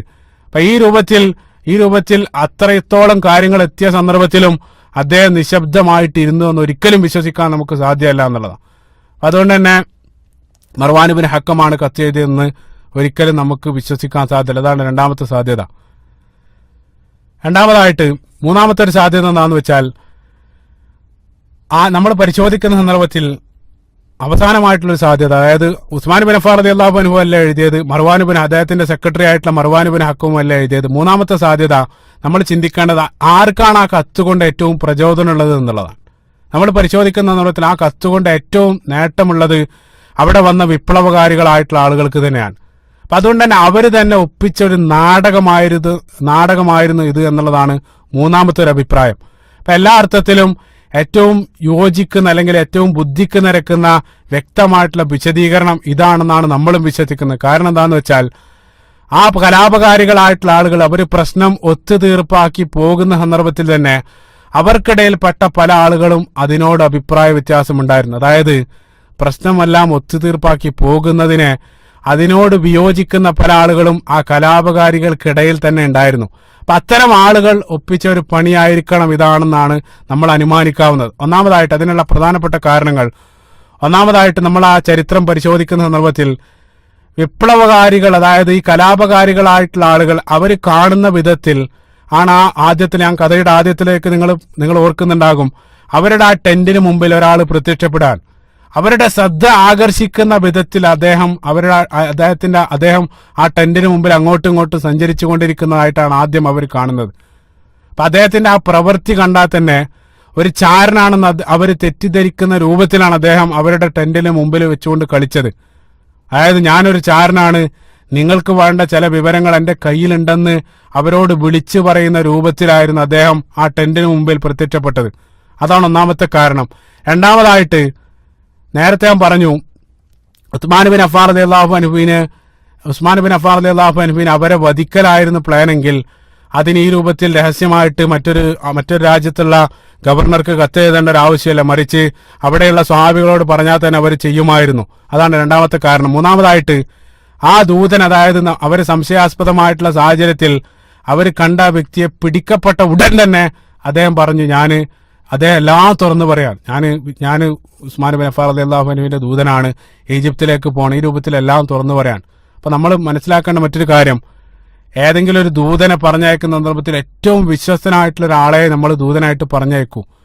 മാത്രമല്ല, പിടിക്കപ്പെട്ടാൽ ഉടൻ തന്നെ ഒരു ദൂതനും ഉടൻ തന്നെ ആ തെറ്റ് സമ്മതിക്കില്ല. പക്ഷെ ഇവിടെ നമ്മൾ കാണുന്നത് അവർ പിടിക്കപ്പെട്ട ഉടൻ തന്നെ ഈ വ്യക്തി അദ്ദേഹം എല്ലാ കുറ്റസമ്മതവും നടത്തുന്നതായിട്ടാണ്. ഇതെല്ലാം വളരെ കൃത്യമായിട്ടുള്ള ചിലത് നമ്മോട് വിളിച്ചു പറയുന്നുണ്ട്. മറ്റൊരു പ്രധാനപ്പെട്ട തെളിവ് എന്താന്ന് വെച്ചാൽ, ഈ കത്ത് പിടിക്കപ്പെടുന്നത് അല്ലെങ്കിൽ ഈ കത്തിന്റെ സംഭവം അരങ്ങേറുന്നത് മദീനയിൽ വെച്ചിട്ടല്ല. പ്രത്യേകം മനസ്സിലാക്കണം, അവര് മദീനയിൽ നിന്നും പ്രശ്നം ഒത്തുതീർപ്പാക്കിയിട്ട് വ്യത്യസ്ത വിഭാഗങ്ങളായിട്ട് പിരിഞ്ഞ് അതായത് വ്യത്യസ്ത വിഭാഗം, ഈജിപ്തിലുള്ള ആളുകൾ ഈജിപ്തിന്റെ ഭാഗത്തേക്കും അതേപോലെ തന്നെ ഇറാഖിലുള്ള ആളുകൾ ഇറാഖിന്റെ ഭാഗത്തേക്കെല്ലാം അവർ യാത്ര തിരിച്ചുള്ള യാത്രയിൽ വഴിയിൽ വെച്ചിട്ടാണ്, അതായത് മദീനയിൽ നിന്നും എത്രയോ ദൂരം അകലെ വെച്ചിട്ടാണ് ഈ ഒരു സംഭവം, അതായത് കത്തുമായിട്ട് ബന്ധപ്പെട്ട സംഭവം അരങ്ങേറുന്നത്. അപ്പൊ ഉസ്മാൻ ബിൻ അഫ്ഫാൻ റളിയല്ലാഹു അൻഹു മദീനയിലാണുള്ളത്. അപ്പൊ മദീനയിലല്ല ഈ സംഭവം അരങ്ങേറുന്നത്. മറ്റൊരു പ്രധാനപ്പെട്ട പോയിന്റ്, അതായത് കത്തുമായിട്ട് മറ്റൊരാള് അവരെ പിന്നാലെ പോയതുപോലെയാണ് നമുക്ക് മനസ്സിലാക്കാൻ സാധിക്കുന്നത്. അപ്പൊ മദീനയിൽ നിന്നും യാത്ര തിരിച്ച കലാപകാരികളിൽപ്പെട്ട ഈജിപ്തുകാർക്കാണ്, അല്ലെങ്കിൽ ഈജിപ്തുകാരുടെ ടെന്റിന് മുമ്പിലാണ് ആ വ്യക്തി കത്തുമായിട്ട് പ്രത്യക്ഷപ്പെടുന്നത്.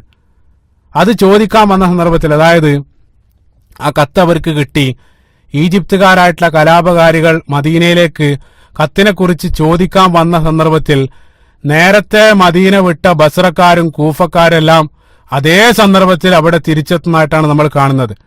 അപ്പൊ ബസ്രക്കാരും കൂഫക്കാരെല്ലാം മദീനയുടെ കിഴക്ക് ഭാഗത്തേക്കാണ് പോയത്, ഈജിപ്തുകാർ പോയത് പടിഞ്ഞാറ് ഭാഗത്തേക്കുമാണ്.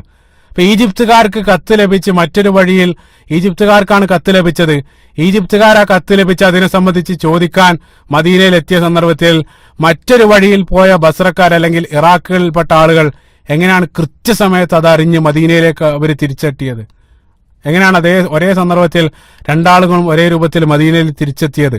അതെല്ലാം മുൻകൂട്ടി നിശ്ചയിച്ച ഒരു നാടകം പോലെ. അതുകൊണ്ടാണ് ഈ കത്തുമായിട്ട് അവർ വന്ന ഉടൻ തന്നെ അലി ഇബ്നു അബീ ത്വാലിബ് റളിയല്ലാഹു അൻഹു അവരോട് ചോദിച്ചു, ഈജിപ്തുകാർക്കുണ്ടായ ഈ അനുഭവം വളരെ ദൂരം പിന്നിട്ട നിങ്ങൾ, അതായത് ബസ്രയിലും കൂഫയിലും പെട്ട ആളുകൾ എങ്ങനെയാണ് കൃത്യസമയത്ത് അറിഞ്ഞ് ഇവിടെ എത്തിയത്?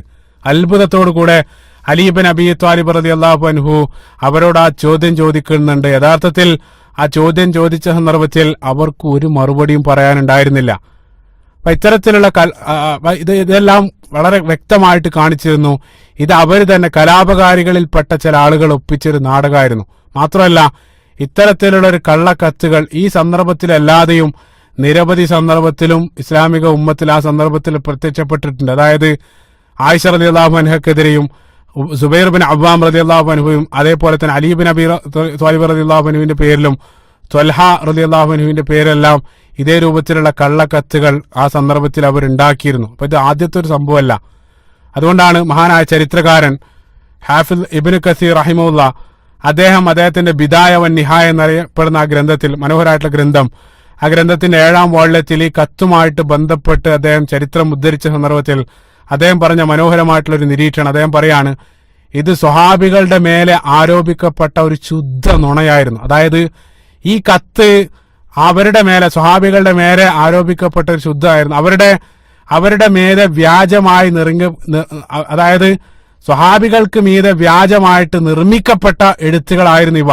അലി ബിൻ അബി ത്വാലിബ് റളിയല്ലാഹു അൻഹു, അതേപോലെ തന്നെ ത്വൽഹ റളിയല്ലാഹു അൻഹു, സുബൈർ റളിയല്ലാഹു അൻഹു എന്നിവരുടെ പേരിലെല്ലാം ഇത്തരത്തിൽ നിരവധി കത്തുകൾ അവർ മുമ്പും വ്യാജമായിട്ട് എഴുതി ഉണ്ടാക്കിയിട്ടുണ്ട്. അതേ രൂപത്തിൽ, അതായത് മുമ്പും അവർ വ്യാജമായിട്ട് ഉണ്ടാക്കിയതുപോലെ ഖലീഫ ഉസ്മാൻ ബിൻ അഫ്ഫാൻ റളിയല്ലാഹു അൻഹുവിന്റെ പേരിൽ വ്യാജമായിട്ട് അവർ നിർമ്മിച്ച എഴുത്തായിരുന്നു അത് ഉസ്മാൻ ബിൻ അഫ്ഫാൻ റളിയല്ലാഹു അൻഹു എഴുതിയിട്ടില്ല.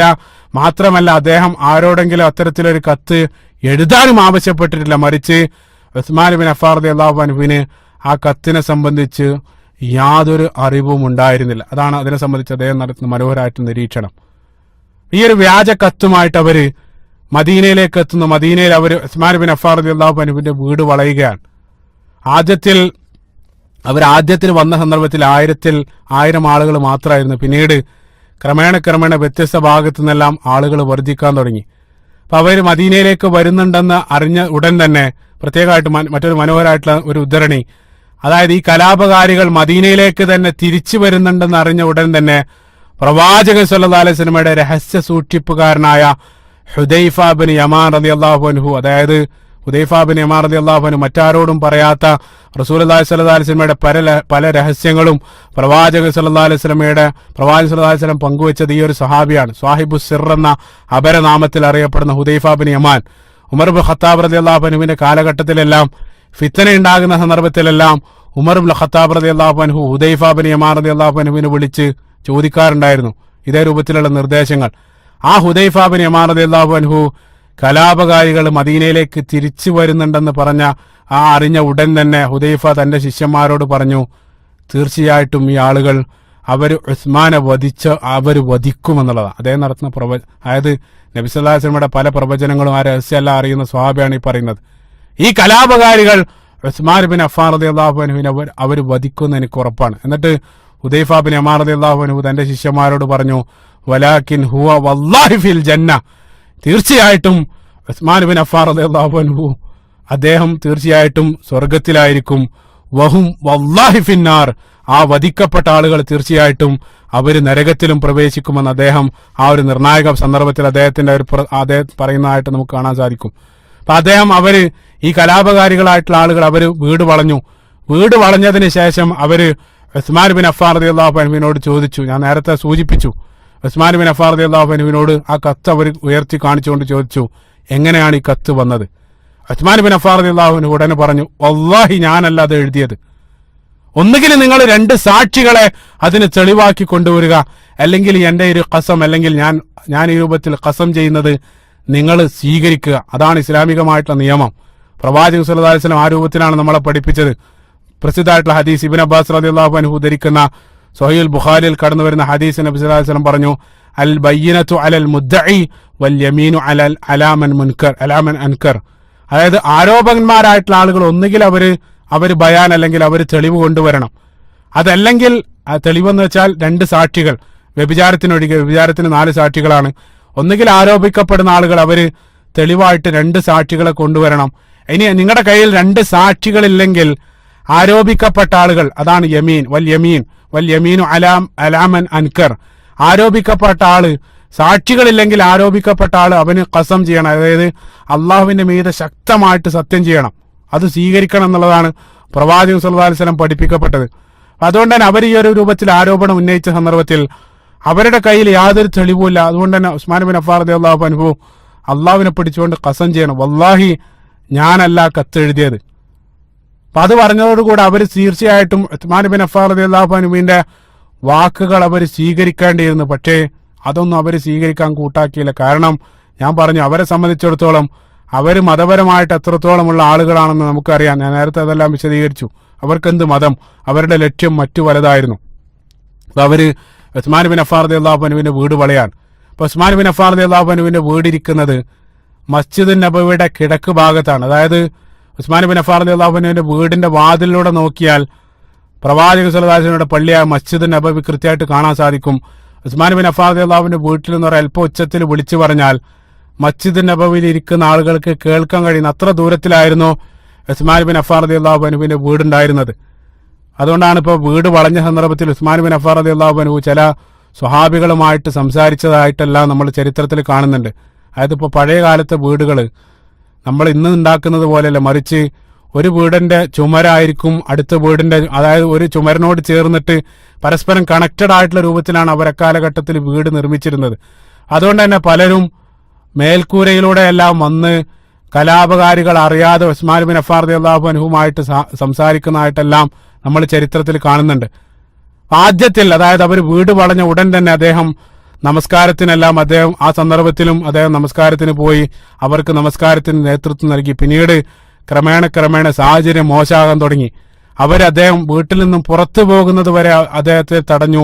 മാത്രമല്ല, പുറത്തുനിന്ന് വീട്ടിലേക്ക് ആളുകൾ വരുന്നതും അവർ തടഞ്ഞു. എത്രത്തോളം എന്ന് വെച്ചാൽ അവസാനം ഭക്ഷണം പോലും അദ്ദേഹത്തിന് അവർ നിഷേധിക്കുന്ന സന്ദർഭത്തിലേക്ക് വരെ കാര്യങ്ങളെത്തി.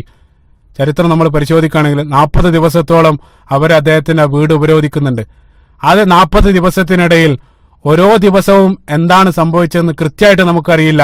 അതിനിടയിൽ നിരവധി സംഭവങ്ങൾ അരങ്ങേറുന്നുണ്ട്. പല സ്വഹാബികളും, അലി ബിൻ അബീ ത്വാലിബ് റളിയല്ലാഹു അൻഹു അടക്കം പല സ്വഹാബികളും അദ്ദേഹത്തെ ഇടയ്ക്കിടെ സന്ദർശിക്കുന്നതായിട്ടെല്ലാം നമ്മൾ കാണുന്നുണ്ട്. പല ആളുകളും, പല സ്വഹാബികളും ആ ഉപരോധം ഏർപ്പെടുത്തിയ സന്ദർഭത്തിൽ അദ്ദേഹത്തിന്റെ അടുത്ത് വന്ന് സഹായം അഭ്യർത്ഥിക്കുന്നുണ്ട്. അതായത് ഒരു കൽപ്പന നിങ്ങൾ നൽകുകയാണെങ്കിൽ ഈ കലാപകാരികൾക്കെതിരെ ഞങ്ങൾ യുദ്ധം ചെയ്യാമെന്ന് പല സ്വഹാബികളും അദ്ദേഹത്തോട് വന്ന് പറയുന്നുണ്ട്. അലി ബിൻ അബീ ത്വാലിബ് റളിയല്ലാഹു അൻഹു എന്ന് പറയുന്ന പ്രത്യേകമായിട്ട് അദ്ദേഹം വന്നുകൊണ്ട് പറയുന്നുണ്ട്, എന്റെ കയ്യിൽ 500-ലധികം ആളുകൾ യുദ്ധം ചെയ്യാൻ റെഡിയായിട്ട് ഇപ്പൊ എന്റെ കയ്യിൽ റെഡിയാണ്. അതുകൊണ്ട് ഖലീഫ അമീറുൽ മുഅ്മിനീൻ താങ്കൾ ഒരു നിർദ്ദേശം നൽകിയാൽ അവർക്കെതിരെ യുദ്ധം ചെയ്യാൻ ഞാൻ തയ്യാറാണെന്ന് അലി ബിൻ അബീ ത്വാലിബ് റളിയല്ലാഹു അൻഹു പറയുന്നുണ്ട്. അതേപോലെ തന്നെ ഉസ്മാൻ ബിൻ അഫ്ഫാൻ റളിയല്ലാഹു അൻഹു അലി ബിൻ അബീ ത്വാലിബ് റളിയല്ലാഹു അൻഹുവിന് അനുവാദം നൽകുന്നില്ല. അലി ബിൻ അബീ ത്വാലിബ് റളിയല്ലാഹു അൻഹുവിന് ശേഷം സുബൈർ ബിൻ അവ്വാം റളിയല്ലാഹു അൻഹു വരുന്നുണ്ട്. അദ്ദേഹത്തിനും അനുമതി നൽകിയില്ല. പിന്നീട് മുഗീറത്ത് ബിൻ ശുഅബ റളിയല്ലാഹു അൻഹു അദ്ദേഹം വരുന്നുണ്ട്. അവർക്കൊന്നും ഉസ്മാൻ ബിൻ അഫ്ഫാൻ റളിയല്ലാഹു അൻഹു അവർക്കൊന്നും കലാപകാരികൾക്കെതിരെ യുദ്ധം ചെയ്യാൻ അനുമതി നൽകുന്നില്ല എന്നുള്ളതാണ്.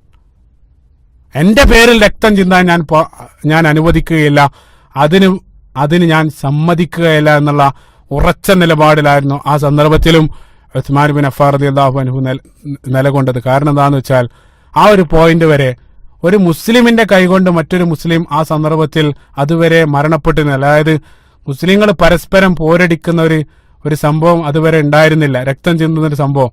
അത്തരത്തിൽ മുസ്ലിങ്ങൾ തമ്മിലുള്ള ഇതേ രൂപത്തിലുള്ള ഒരു കലാപം എന്റെ ജീവിതകാലത്ത് ഞാൻ അനുവദിക്കുകയില്ല എന്നുള്ള ശക്തമായിട്ടുള്ള നിലപാടിലായിരുന്നു ഉസ്മാൻ ബിൻ അഫ്ഫാൻ റളിയല്ലാഹു അൻഹു നിലകൊണ്ടത്. എന്റെ രക്തം ചിന്തിയാലും മുസ്ലിങ്ങൾ പരസ്പരം എന്റെ പേരിൽ കലഹിക്കാൻ പാടില്ല എന്നതായിരുന്നു അദ്ദേഹത്തിന്റെ ശക്തമായിട്ടുള്ള നിലപാട്. സുബ്ഹാനല്ലാഹ്, അത്ര മനോഹരമായിട്ടുള്ള ഒരു നേതാവാണ്. അതുകൊണ്ടാണ് അവരെ ഖുലഫാ ഉർ റാഷിദീൻ എന്നെല്ലാം നമ്മൾ വിളിക്കുന്നത്. അങ്ങനെയാണെങ്കിൽ എന്തുകൊണ്ട് ഉസ്മാൻ ബിൻ അഫ്ഫാൻ റളിയല്ലാഹു അൻഹുവിന് സ്വയം ഖിലാഫത്ത് സ്ഥാനം രാജിവെച്ചുകൂടാ? അതാണ് സ്വാഭാവികമായിട്ടുണ്ടാകുന്ന സംശയം. കാരണം കലാപകാരികളുടെ പ്രധാനപ്പെട്ട ഒരു ആവശ്യം താങ്കൾ രാജിവെക്കണം എന്നുള്ളതാണ്. അദ്ദേഹം അതിന് സന്നദ്ധമായിട്ടില്ല. എന്തുകൊണ്ട് രാജിവെച്ചില്ല? എന്തുകൊണ്ടാണ് അദ്ദേഹം അദ്ദേഹത്തിന് ഇതേ രൂപത്തിൽ വീട്ടിൽ ബന്ദിയാക്കിയ സന്ദർഭത്തിലും നിരവധി സ്വഹാബികൾ അദ്ദേഹത്തെ സന്ദർശിക്കുന്നുണ്ട്. അവരുമായിട്ട് ഉസ്മാൻ ബിൻ അഫ്ഫാൻ റളിയല്ലാഹു അൻഹു നടത്തിയ വികാരനിർഭരമായിട്ടുള്ള ചില സംഭാഷണങ്ങൾ അവസാനം ഈ ഒരു ഉപരോധം ഏതു രൂപത്തിലാണ് കലാപത്തിലേക്ക് അല്ലെങ്കിൽ അദ്ദേഹത്തിന്റെ വധത്തിലേക്ക് എത്തിച്ചേർന്നത്, അത് ഇൻഷാ അല്ലാഹ് അവസാന ഭാഗത്ത് നമുക്ക് ചർച്ച ചെയ്യാവുന്നതാണ്. കാരണം ഒരല്പം വളരെ വിശദമായിട്ട് വിശദീകരിക്കേണ്ടതാണ്. ഇൻഷാ അല്ലാഹ് അടുത്ത ഭാഗത്ത് അത് ഉൾക്കൊള്ളിക്കാൻ വേണ്ടി പരിശ്രമിക്കാവുന്ന. അല്ലാഹു സുബ്ഹാനഹു വ തആല ഈ ഖുലഫാ ഉർ റാഷിദീൻ അല്ലെങ്കിൽ പ്രവാചകൻ സ്വല്ലല്ലാഹു അലൈഹി വസല്ലമയുടെയും സച്ചരിതരായിട്ടുള്ള പ്രവാചകന്റെ അനുയായികളുടെയും ആ പാതയിൽ പിന്തുടരാനും അവരോടൊപ്പം തന്നെ നാളെ ഉയർത്തെഴുന്നേൽക്കാനും സ്വർഗ്ഗത്തിൽ ഒരുമിച്ച് കൂടാനുള്ള സൗഭാഗ്യം അല്ലാഹു സുബ്ഹാനഹു വ തആല നമുക്ക് നൽകുമാറാകട്ടെ. റബ്ബനാ ആതിനാ ഫിദ്ദുനിയ ഹസന വഫിൽ ആഖിറതി ഹസനതൻ വഖിനാ അദാബന്നാർ. റബ്ബനാ തഖബ്ബൽ മിന്നാ ഇന്നക അൻത സമീഉൽ അലീം വതുബ് അലൈനാ ഇന്നക അൻത തവ്വാബുർ റഹീം. അസ്സലാമു അലൈക്കും വറഹ്മത്തുള്ളാഹി.